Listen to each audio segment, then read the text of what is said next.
महोदय जी, मंत्री जी से पहले आग्रह होगा कि मंत्री जी पहले तो आप जीएम और डीआरएम को राजा बना के रखते हैं। एमपी की कोई वैल्यू नहीं। जब वो क्षेत्र जाते हैं तो वो एमपी का रेस्पेक्ट नहीं करते, एमपी को खबर नहीं करते, और उद्घाटन जब कोई रेलवे शुरू होता है तो वहाँ एमपी का कोई सूद नहीं देता।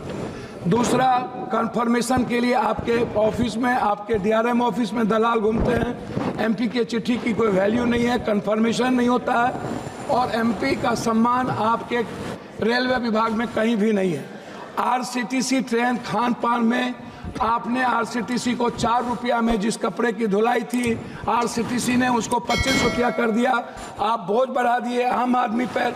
आरसीटीसी बड़े रेलवों में खान पान तो दे देती है थोड़ा सा, लेकिन जो गरीब का, जहाँ पर लोअर ट्रेन है, वहाँ का खान पान बहुत ही गलत है। दूसरी तरफ आप महिला डिब्बा पर, आम डिब्बों में आप लगभग डिब्बा नहीं है, लगभग आप आम आदमी के लिए कोई डिब्बा नहीं है। वह कंफर्मेशन के बगैर जाने वाला डिब्बा 1 या 2 होता है। 12 डिब्बे हुआ करते थे, अब 1-2 होता है।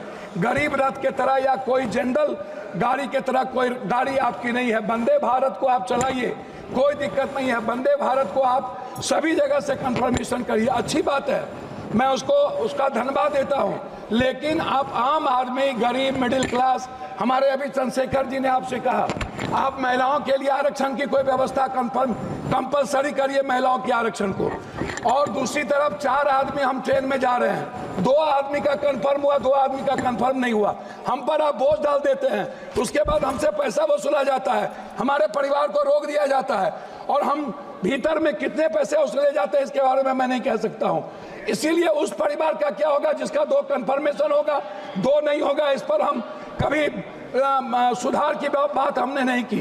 दूसरी चीज, जो एसटी, एससी, ईबीसी और जो छात्र प्रतियोगिता में जाते हैं, एग्जाम देने जाते हैं बाहर, क्या सरकार की कोई दिलचस्पी? एक तो 11 सालों से रेलवे का एग्जाम नहीं हुआ, खाली भर्ती पड़ा हुआ है, कोई एग्जाम 11 सालों में नहीं हुआ, बैंकिंग की नहीं हुई।